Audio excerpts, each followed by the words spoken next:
Is The Chris Heasley Show, coming to you from Radio DeBang.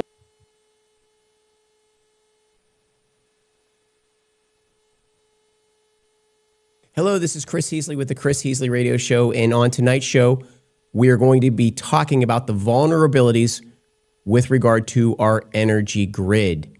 And on tonight's show, we have a person that is very qualified to talk about these things. Tonight's show, we have Nancy White, who is with Secure the Grid Coalition. Nancy, how are you doing tonight? Hi. I'm good, Chris. Thank you so much for having me on. And thank you for being here. I've known you for just under a year, and we talked about putting you on the show some time ago. I've been anxiously awaiting it. I remember our conversation and everything you talked about, so I'm really glad this is finally happening. Nancy, tell me a little bit about yourself. What part of Texas are you from, and how did you get involved in this field of expertise?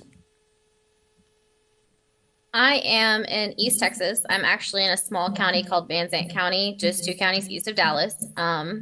Incidentally, as most people are activated, there's always one specific point that activates them into a situation. And for me, it was the battery energy storage systems. And I've always been good at research and communication, and that really led from one thing to the next.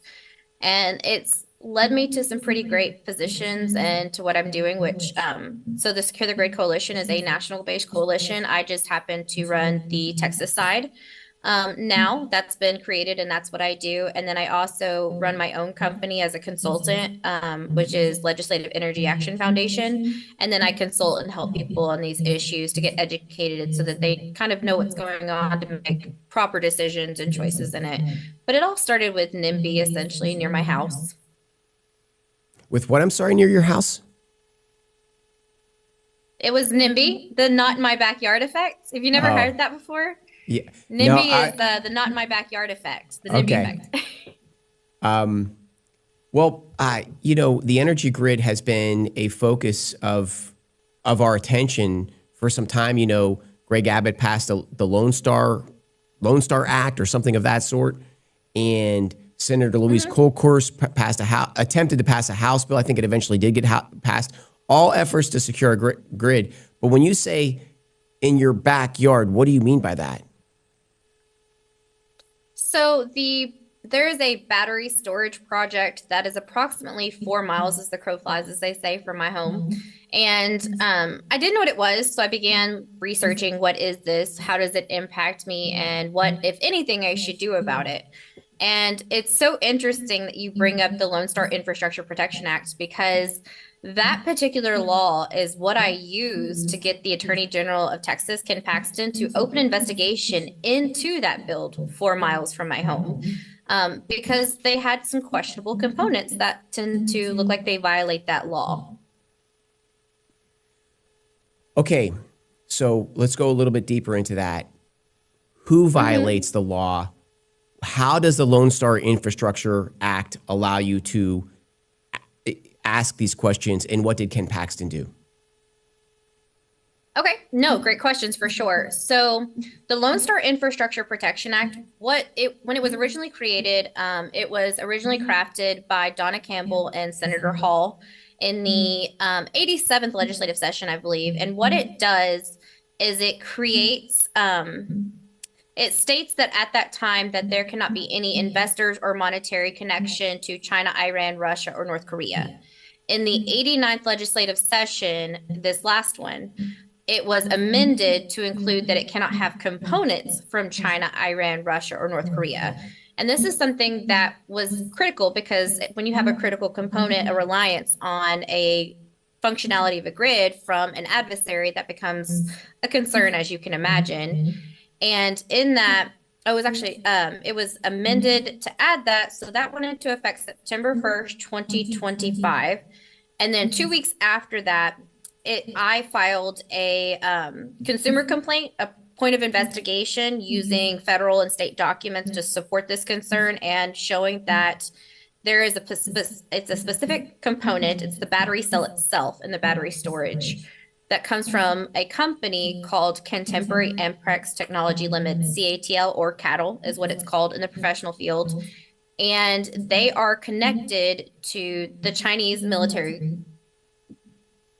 Communist Party, which is the military side of the Chinese.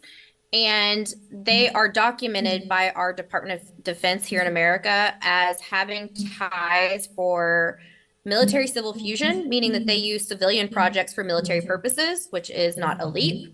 And on top of that, the way that the law is written is the investigating agency for any company or corporation or entity that may violate the Lone Star Infrastructure Protection Act is to be investigated by the Texas Attorney General.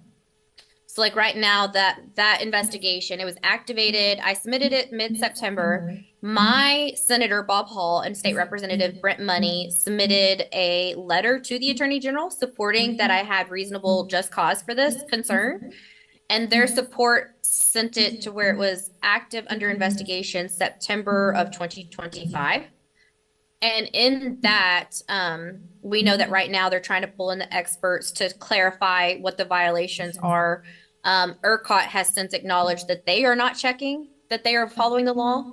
And because of that, that's why the Attorney General is investigating. Now, what's interesting is what happens when it's confirmed. If a entity is shown to be confirmed to potentially be violating the Lone Star Infrastructure Protection Act, it actually will cause the Department of Defense to become activated in the investigation in Texas for the criminal side, because it's now a national security threat. Okay, that was a lot of information. It's a lot. I want to take a step back first and just go to the basic principles. B.E.S.S, B.E.S.S, Battery Energy Storage Systems. What are they? Yes, sir. That is a great question. And it is a mouthful, and a lot of people tend to stumble over it. You did fantastic, by the way. You did not stumble. Thank you. But in that, what it is I call it a Band-Aid, and I call it a poison-laced Band-Aid. So what is happening is we have a lot of solar and wind in Texas. Matter of fact, since Winter Storm Uri in 2021, 97% of our growth has been solar and wind capacity, with only 3% being gas. And what is concerning about that is solar and wind are an intermittent to be kind energy. And it's based off of you really have to look at the inverters in this. And this is where it gets concerning too, because the inverters tend to come from a Chinese company as well, typically SunGrow, which is actually tied to Chinese intelligence. But let's just put it this way. The inverters in the solar can only contain approximately 4.7 to 5 hours of energy. What is an inverter? And wind. What is an inverter? Inverter, it's what transitions the power. So for example, it's a component inside of the solar AC panel. and DC. Apologize. Yes. So you have AC power and you have DC power. So, and I'm going to mix this up because this is not my particular field. I work with the experts and they're going to judge me for this. Just going to throw it out there the best I can. But you have a energy is typically comes in, and I think it's DC to AC or AC to DC. But you have so for example, your phone, it plugs into a port to go into the plug, right? And it converts your energy from one to the other so your phone can get charged, because the grid is on one thing, your phone is on another. So what the inverter does is it takes what the quote unquote charges of energy, whether it be solar, sun, or wind, and then they change that into from AC or DC into the opposite to go into the grid for operation. And then it's converted back through like a port or something like that to have it to your point of whatever you're using, your phone, your computer, whatever. That make sense? Yep. Yeah. So in the solar, you only get about 4.7 hours of energy because like your phone only charges for so long, the inverters only hold so much power. In wind, it's about 7 hours of power. So what's happening is, have you ever heard in your house, don't turn your power completely off because you have to turn it back on and it takes more energy to restart it? Yes, I've heard that. Okay, so when you're transitioning from a solar and wind energy into a baseload energy, your oil, your gas, your nuclear, which you have to do because it can't sustain a 24-hour period, what happens is there's a huge energy draw at that point. The batteries help with that transition to not off-center the grid and cause failure, because surges can cause failure, right? So the batteries are meant to keep that transition and keep that failure from being what's happening. So what's coming in is the batteries are the band-aid for the transition for the solar and wind. And because we do not have sustainable energy, we're using it to keep the grid operating instead of providing energy we actually need to keep it with the physics for operation. Does that make sense? It's a lot. Right, right. Yes. So that's what it is. A battery is essentially just a band-aid for solar and wind transition overall and grid struggle in general. So these B.E.S.S systems, how big is one unit? One unit has usually about 20 cells stacked on top of each other. So usually about 5 foot by 8 foot. Like they're not they're not any bigger than the trailer you see traveling from an 18-wheeler. I'd say it's about 2/3 of what an 18-wheeler hauls type container. They only have about 5/8 of an inch of steel, which is actually less than the 18-wheeler carries. And then there's 22 cells. So they have one battery here stacked on top of another like that. And that's where you have 22 cells of lithium, just for clarity. And there's usually on site, you're going to have, depending on size, I would say probably about 45 containers, which is approximately 150,000 pounds of lithium, give or take. How many do we have in the state of Texas? Right now, we are projected to have just under 4,000. I think it's like 3,700. That's what's projected to go active. I think it's only a couple hundred right now. But right now in the interconnection queue, it's just under 3,600. And okay, we're going to talk. We are going to go back to the China, interference in that area. But first, what are the overall issues with these B.E.S.S battery energy storage systems? The overall concern comes into runaway. What that means when runaway is when I told you there's 22 cells in there. You have this cell catches this cell, catches this cell, and now it's ran away from the original point into what's called a runaway. Now, what the concern is with that is these really should be built in industrial zones because most of the places they're building them right now are in rural Texas. And there's reasons for that. It goes into the tax credits and all these other things. But rural Texas is primarily volunteer fire departments. They do not have hazmat equivalent protective gear. They do not have hazmat training for the most part. Like one or two people might on the team just because they decided to, not necessarily because they had to. Most of their equipment is outdated or needs to be updated, and most of donations. So in a industrial zone, you're going to have a fire brigade with training and proper gear and all the things required to handle a industrial fire, which is what it is. And what's happening is they're being built in these rural areas that don't have those qualifications, the proper gear, or anything like that, nor the money to maintain those types of things. And so when they go into runaway, there is currently no practice to put out the fire. The current practice is let it burn. And they do that because there is a foam that they say you can use, but even in instances like Grand Prairie, Texas, when using this foam, it actually found to cause more contamination than just letting the fire burn. And when it burns with toxic chemicals like hydrogen fluoride, hydrogen cyanide, carbon monoxide, which most people know of. And there's about 7 deadly gases that come from lithium iron phosphate batteries.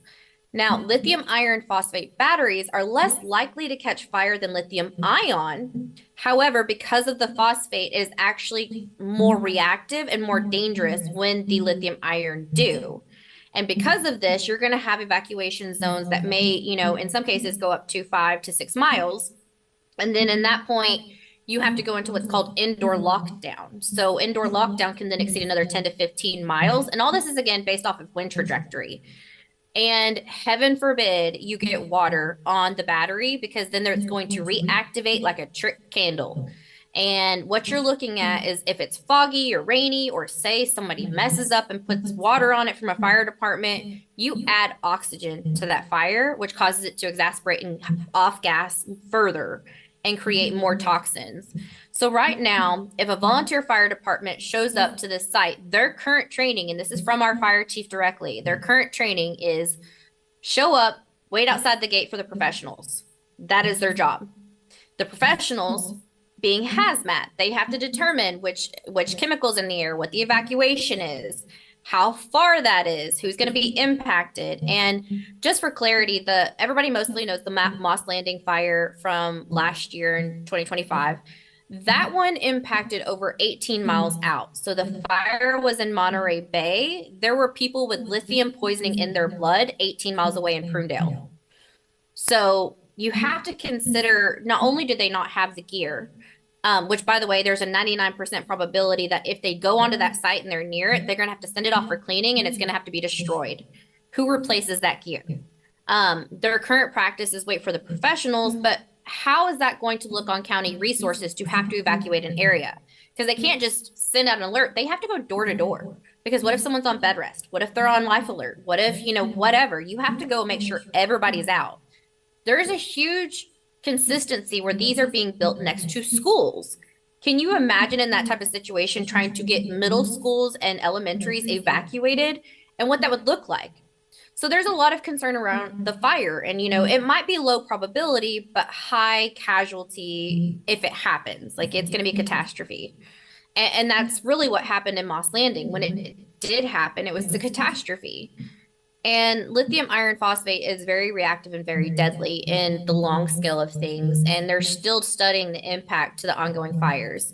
So I would say that is an ultimate concern, especially when you consider that the Chinese can impact that. So we talked about that inverter a moment ago.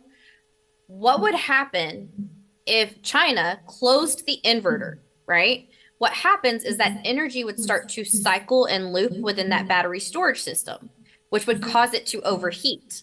Lithium cannot exceed a temperature of roughly 160, 170 degrees. So now you have a Chinese battery bomb. That's the concern, is there's no way to mitigate it, and it's currently potentially vulnerable to an enemy. A lot of information. It is. Let's talk about Moss Landing. What happened in Moss Landing? Is it Texas? Is Moss Landing Texas? No, that one's actually Monterey Bay, California.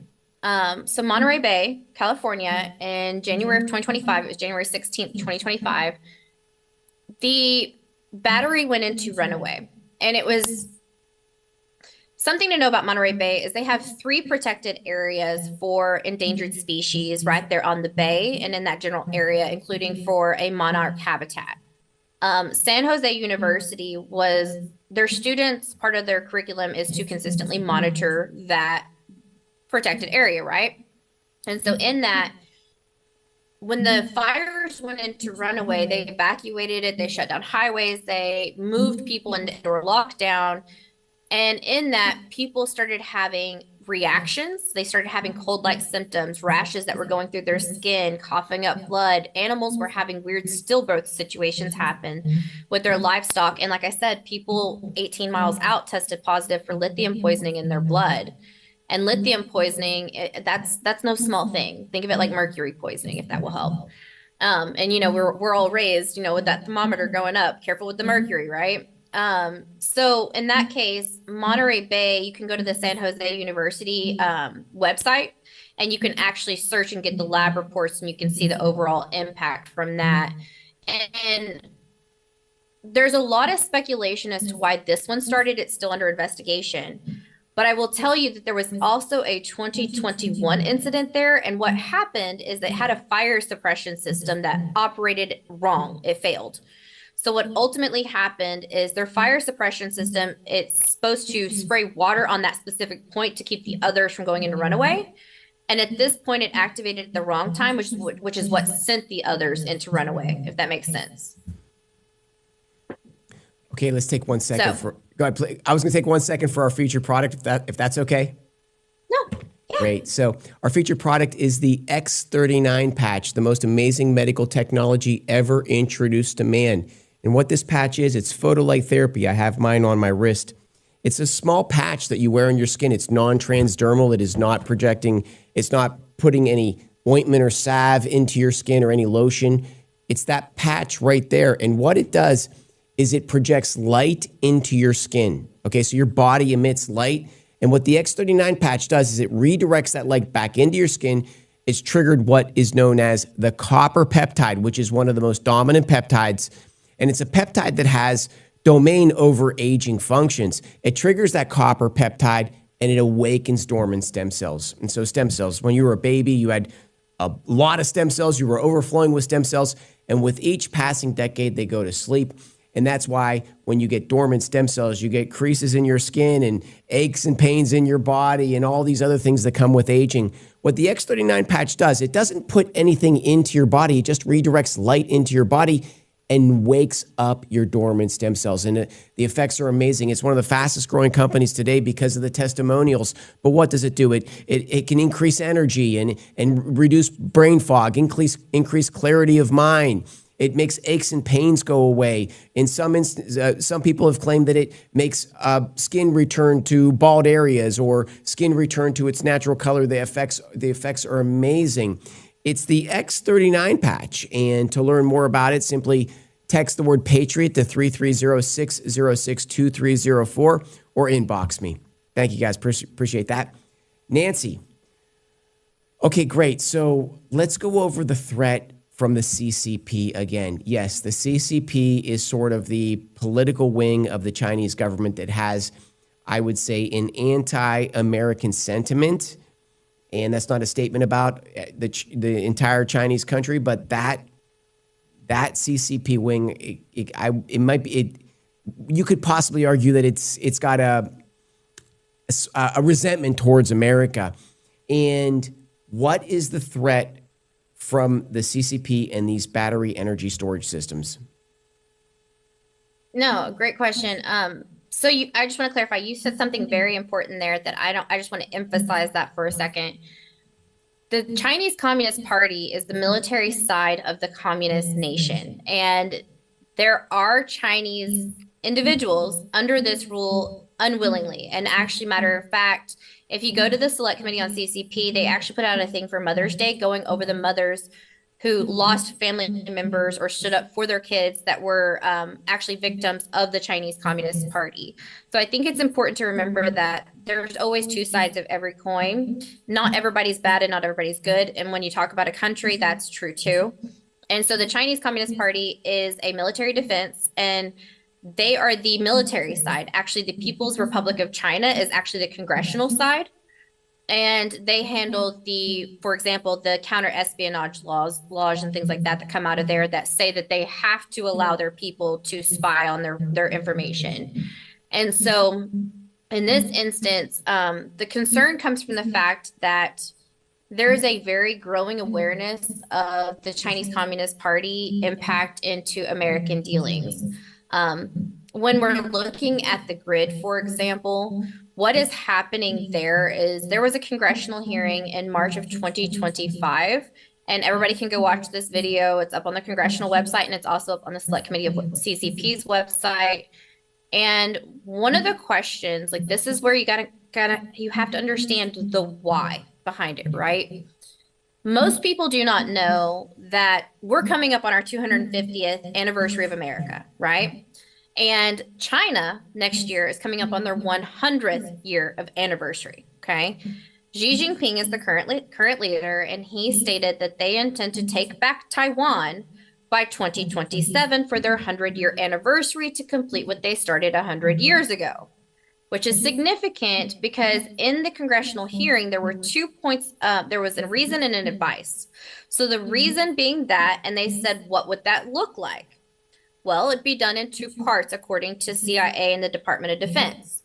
The first is they would take down the infrastructure for telecom and internets. You may or may not remember back around, I want to say it was like 2020, 2021, there was a huge thing about the phones were hacked. It was like AT&T was hacked and things like that. That was actually Salt Typhoon, was the Chinese communist cyber attack that happened, was Salt Typhoon with that. And they said that they would take down the telecoms and internet. Well, most of our world in America operates based off of that, including our military bases. So the second part is they would take down our transportation and our grid. So our grid, being what we learned in Texas in 2021, requires people to live. And you lose that, you lose water, you lose food, you lose lives. And they said that they would take down our grid to cause mass chaos because whenever you shut down the grid, your government now has to focus on saving their own people, which will temporarily take America out of kinetic warfare. And as you know, is America in kinetic warfare, we're pretty much the strongest. So when they're distracted and trying to save our lives is when we would be most vulnerable. And the advice, what was the advice that the experts gave to Congress on how to handle this? And this is going to sound so simple, but it's so true. Stop buying the cheapest. Stop buying the cheapest. Our internets are compromised through the TP link and all those things because they're the cheapest. Our grid is compromised because supposedly the batteries are cheaper to build, and so is the solar and wind. So we build more of that, further compromising our grid. We buy our phones from China, which allows us to be listened to. And to be clear, the Chinese Communist Party is not in our grid to gather information. Like they have already done that. Matter of fact, that's already come out from the Department of Defense. 60 Minutes covered that last year. They've already been caught them monitoring our water treatment systems and energy grids. They are there to cause collapse and cause mass casualty. And that needs to be stated. The Chinese Communist Party has been known to be pre-positioning since the 1990s. 1990s.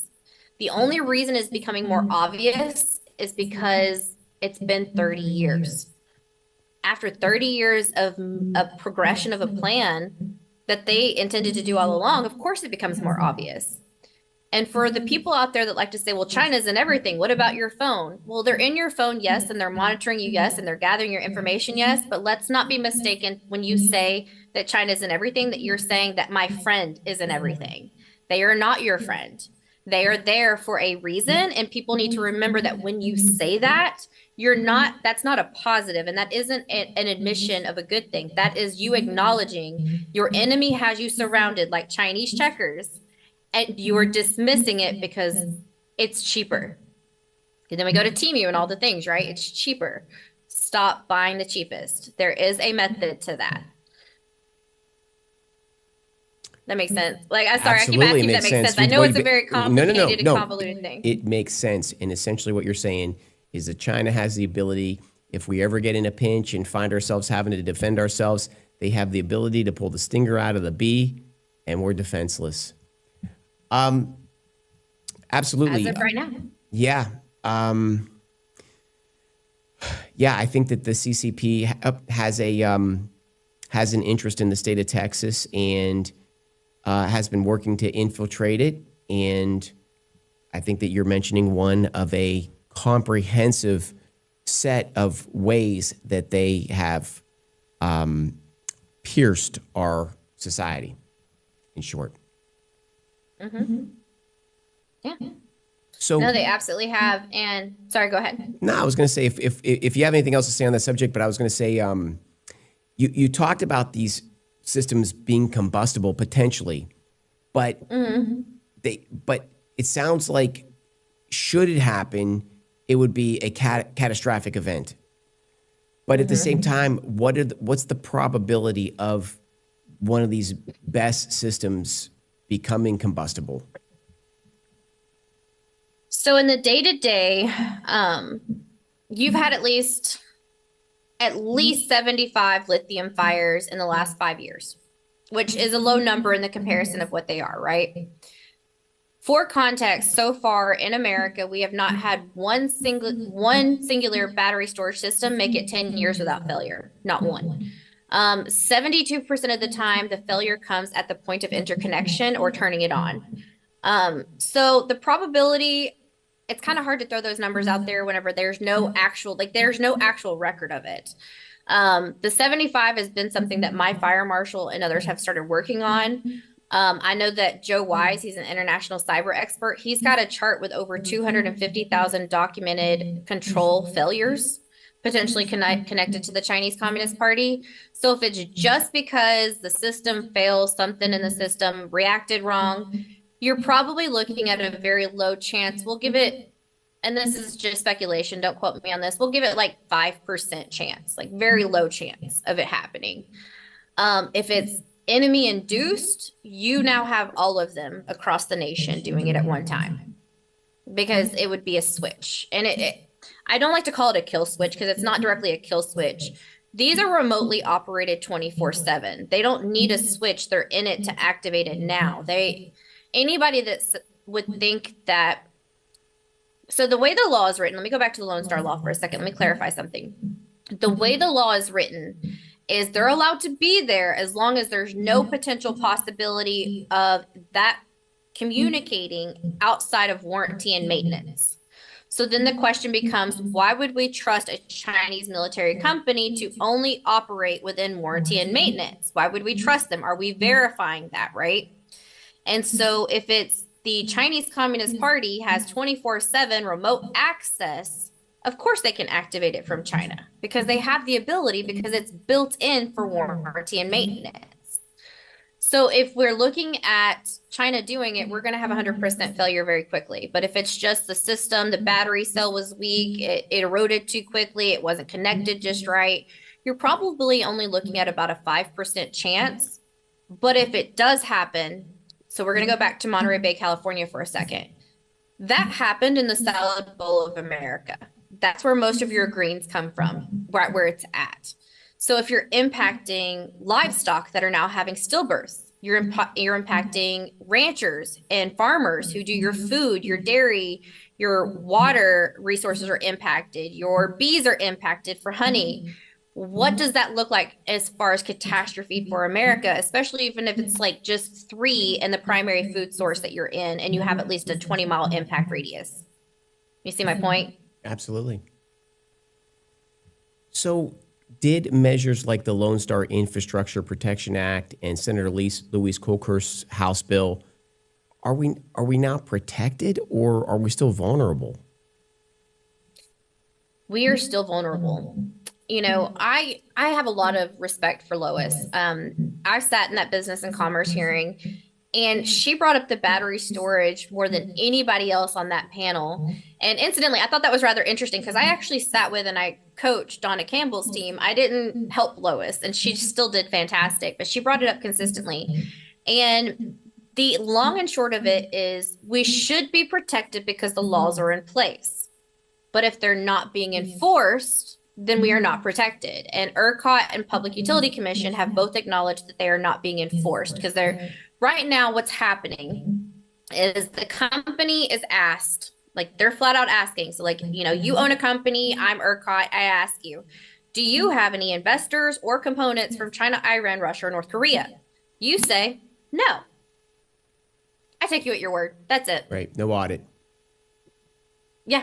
And then the question that was presented to me, and actually my fire marshal asked this, well, if I'm going to break the law and someone asked me if I'm breaking the law, am I going to tell them?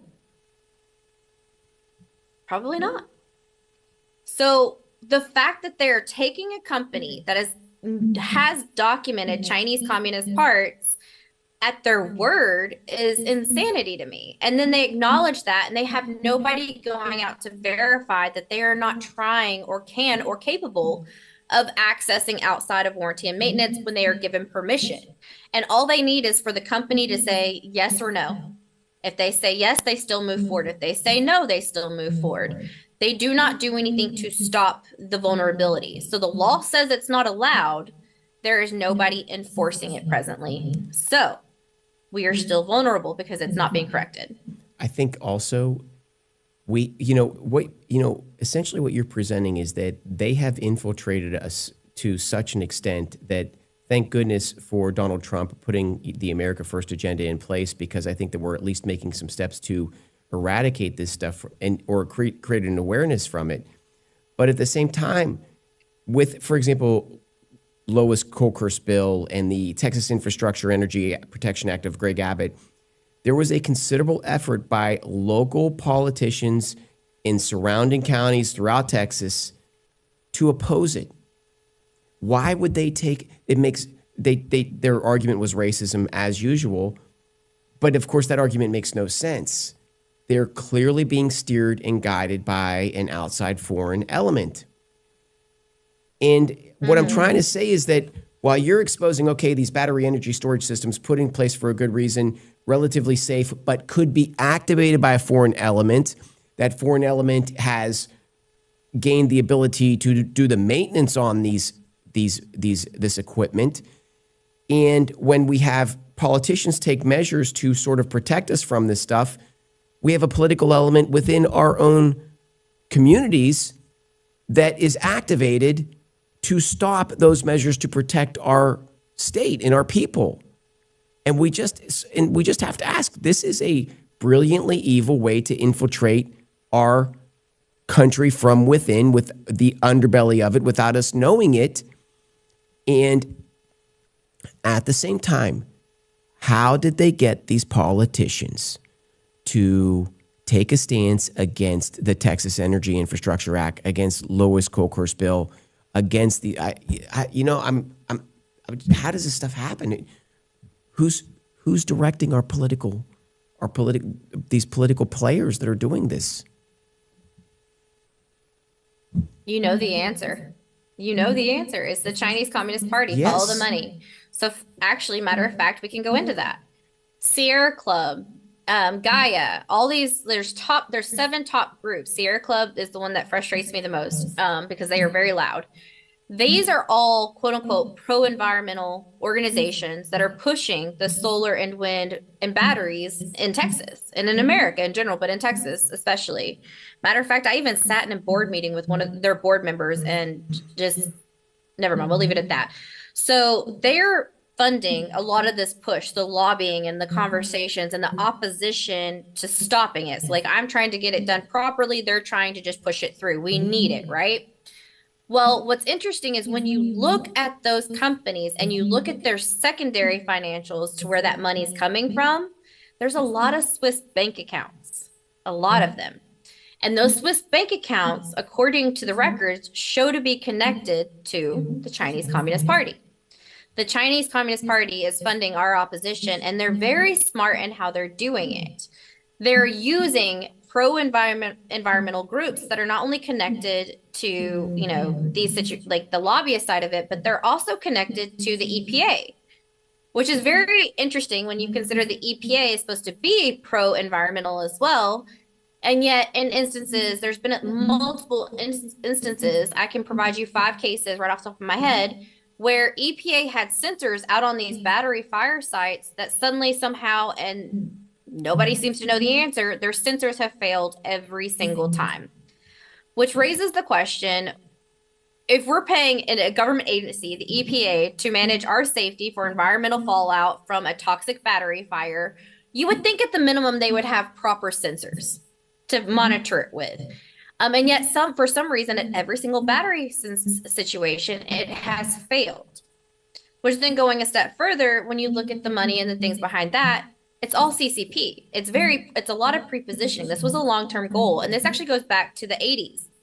When Reagan moved our industries overseas, they started really moving then. And one other thing that you said earlier that I thought was interesting is targeting Texas. Most people don't understand why Texas is significant when it comes to energy. We talked about having our independent grid and the most energy, but most people don't know that Reagan actually said that the reason we won the war was off of the back of the oil in Texas. So you do away with the oil and the baseload energy, and you're not using that which we need the most. You're making us vulnerable further, right?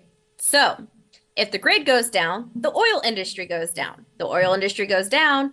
We are the hub for winning wars when it comes to oil in our country.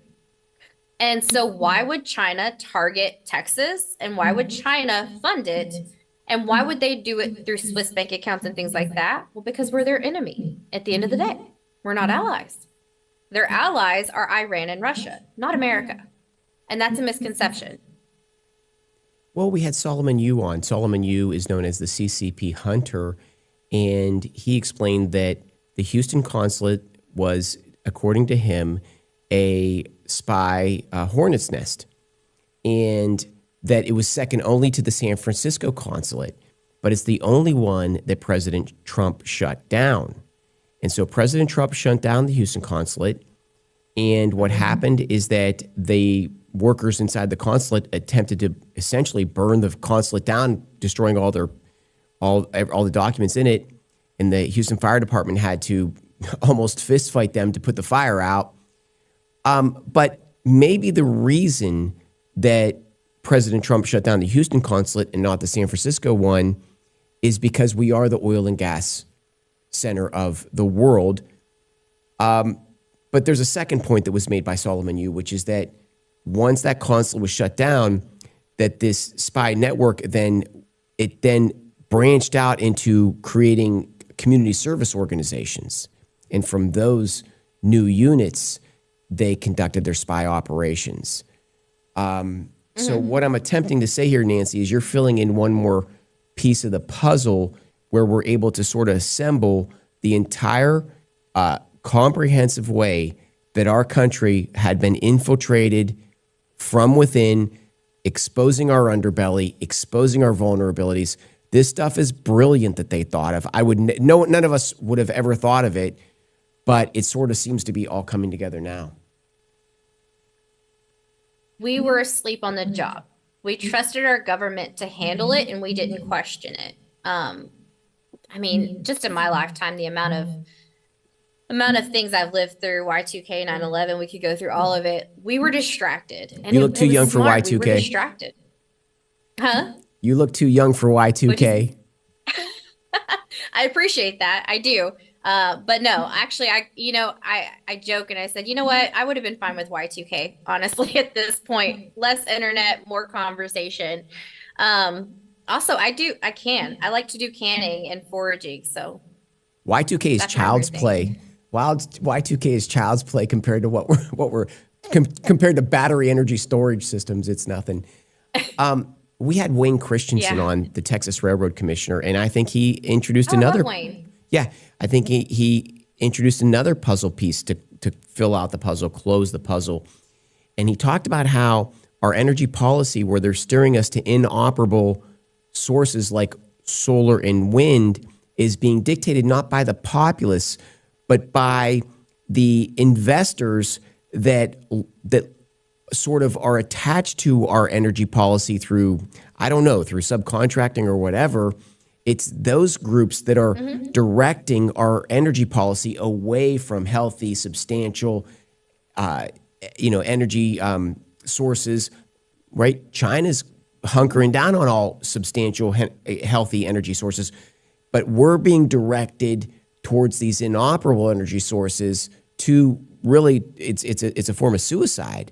And Wayne was explaining how that was being done by outside investors who have the ability to dictate our energy policy.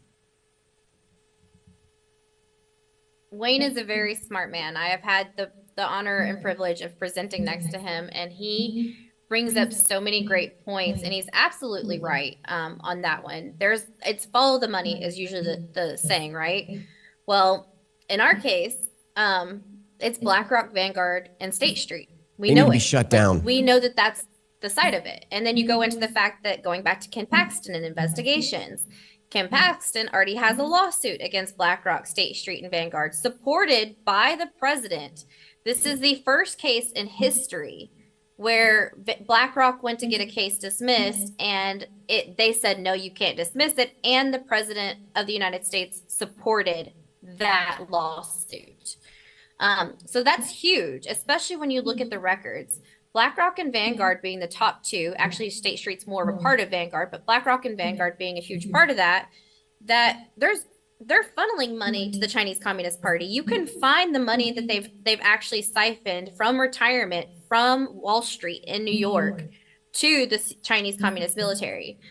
There's multiple documents on this. You can look it up yourself, and I encourage people to do it. BlackRock isn't just connected to America. They're connected to the Chinese Communist Party. They are the funding behind it. So BlackRock has these ESG, these environmental social governance goals that even though Trump pulled us out of the United Nations, those companies that still operate in our country are still requiring companies to meet those goals, including Amazon. Have you ever purchased anything on Amazon and they're like, here's your environmental points. This is how many you have. This is what you save because your environmental whatever. That comes from BlackRock, State Street, and Vanguard in the end. And so the money absolutely comes from that. And Wayne is spot on. I mean, we're already investigating it under lawsuit in Texas. Like he's absolutely right there. Follow the money is always the case. So these battery energy storage systems, one thing that I heard from one of your talks is that they have a sound, a constant sound. Can you explain that to us? Yes. Actually, there's multiple videos out there now, but Chris Dyer is a retired Marine he's in Mason, Texas, Mason County, Texas. And he actually did the recording and put it out there. At first, during the day, it just sounds like a low vacuum sound, he said. But then at night, or when the cooling systems kick in, they get louder. But at night, when they're charging, is when they're the loudest. And he said it sounds like you have someone using like one of those cement jacks, like you're breaking up the cement, those loud, like I don't know what they're called. Jackhammers. But one of those like loud, yes, it sounds like a jackhammer and a vacuum and someone like a woodpecker all at one time, basically. Like it's three loud sounds all at one time. And in America, our noise pollution is lower than other countries. Like it should actually be considered higher than what it is, especially for ongoing mental health. So when you're looking at, have you ever heard that person will go crazy in a silent room before a room with noise? Have you ever heard that? You're right. Yes. Okay. So when you're looking at that, a dog whistle, for example, a dog whistle, we can't hear it. The dog can hear it, we can't hear it, but our brain still receives that noise. The opposite can be true too. When you have a sound that is constantly going near you and your brain is constantly receiving those brain waves, that noise pollution can impact your heart because the stress of it, whether you realize it or not, your body is receiving those signals. Whether you directly realize it or not, it is impacting your brain waves, which impacts your heart, which can impact your stress levels, which can impact your sanity levels. So there is a shown case with too much noise pollution actually leads to people with more depression or anger issues in a lot of cases because they're constantly on edge is what it falls into. So there is a lot of loud noise to it. And that falls into nuisance. One thing I hear often is it's my property. I can do what I want. I absolutely agree with you. I live in a small country town. I get you. What is not okay is my rights do not end where yours begin. We both have rights, right? And so you're not allowed to infringe on my way of life because you decided to sign a business contract and make some money. So when my way of life is impacted through a nuisance, then I have the right to defend that too. Does that make sense? Does the only reason So it becomes a nuisance. It's a constant, like it's way worse than the occasional loud party. It's a consistent noise impact to your way of life at that point. And I have to step back.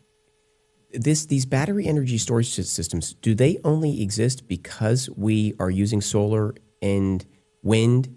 Or if we no longer use those, would we still need these B.E.S.S systems? I think that the technology is a good idea. I think that we could still use them. We would not use them at the scale that we are now. Mm-hmm. And they would be better in industrial zones, not in rural Texas. So they're being built where the energy is being built. So solar and wind are being built in rural Texas. They're building the batteries there. If we stop pushing the unreliable energy, it would not get rid of all the batteries, but it would get rid of thousands of them to the point that we would not have them at the scale we do. So, and at that point, if we can build them in areas that are capable of handling the impact of them, we have the people properly trained to handle them, and we're not relying on a foreign adversary, which I always say that the idea is good, the technology isn't ready. So as far as would we have them? Yes, we could do them better. We can do them smarter. Good business practices matter. I don't feel we would have them at the scale that we do and the concern that we do if we didn't have solar and wind. They ultimately are the impact from that. And what is the impact on farm animals from the B.E.S.S battery energy storage systems? Okay, so there's a two-prong impact. So we talk about the noise, the stressors on animals. Okay, farm girl. Here's the thing. It is not a thing for a farm animal to have a stillbirth because of genetics. There are genetic hangups, but stillbirths around livestock are typically equated to environmental situations, what they eat, what they drink, what they breathe. So in this case, whenever they are constantly being hit with these loud sounds and things like that, there shows to be an increase in size. So for example, if you have a calf, they're about 30% less in size than their parent. And it continues down that line. You have less meat, you have less girth into what you're selling, which you want a fat cow for a fat steak, right? Like that's kind of how the saying goes. And in this case, you're going to impact that weight. But if it goes into runaway, that's when the stillbirth starts to begin. So Fredericktown, Missouri had a lithium battery processing plant catch fire. Monterey Bay, California had the battery storage unit catch fire. In both of these locations, there has been a growth in stillbirths after the fact, where lamb and goat and cows started having stillbirths where there had been no prior issues on the farm because of the fallout from the contaminants. Because keep in mind, these create these toxic plumes, these thick gas toxic clouds. And as you know, what goes up must come down, and it goes into their water and into, they breathe it in. And so there is an increase in stillbirths and livestock in areas where there's proximity to a battery fire. And there is a shown decrease in weight and size of livestock within proximity of the loud noises. And it also has an effect on the arable land and the crops. Is that true? Yes. So going back to the protected areas in Monterey Bay, they're finding high metal and other impacts to the soil. And as you know, good rich farmland has to have clean soil. So like, for example, where I live in Van Zandt County, so that 4 miles from me, they are building it right in the center of Cedar Creek Lake Reservoir. Cedar Creek Lake Reservoir being where Tarrant County Regional Water District gets their water. So Tarrant County being Fort Worth. Fort Worth gets their water within that reservoir that battery system is sitting inside of. If that battery system goes into runaway and it has fallout, you now potentially contaminated that entire water source that you can't drink, because you're going to have lithium fallout, you're going to have phosphate fallout, which less of an issue with phosphate fallout, but unless it's reactive. But you're also going to have PFAS, forever chemical fallout, that's from that fire as well, and you further just contaminated your water drinking source. The sounds impact bees. We have a lot of bee farmers where I'm at, so those sounds can impact the migration patterns of birds, such as we're in an eagle territory, and ducks and geese, but also the bees are impacted by these. And so, as you know, bees are critical to our world as well. And then also going a step further, if you're contaminating farmland, so like you're a farmer and you have tomatoes and watermelon and squash or whatever. Well, if it's too high in pollutant, it won't produce food. So you're impacting water and in this case sugar, a natural sugar additive, a pollinator. And again, farmers need pollinators to have their plants. So you're impacting all of these potential areas by having the battery within proximity. Wow. That's a lot of information, Nancy. Certainly a lot for us to think about. That was incredible. I really appreciate your time. Nancy, we've come to the end. You've given us more than enough to think about, and I appreciate your time. Can you just tell us about where people can find more about you and your company? Yes, of course. You can just go to my website, legislativeenergyactionfoundation.com. I know it's a mouthful, but you can also just call me. My phone number is 469-595-1691. Again, that is 469-595-1691, or go and submit a form at legislativeenergyactionfoundation.com. It is LEAF, LEAF for short, and just reach out. Let's talk about it. Let's see if we can find out how we can help each other. Excellent. Very good. And I'm certainly glad that you are on the good side out there working for us, bringing this information to us, because we would be in a bad way if we didn't know all of these vulnerabilities that are in our world. So I really appreciate everything you're doing, Nancy, and I thank you for your time. And this is Chris Heasley with the Chris Heasley. Thank you again. This is Chris Heasley with the Chris Heasley Radio Show. We'll be back next week with one more hot topic. Have a great week.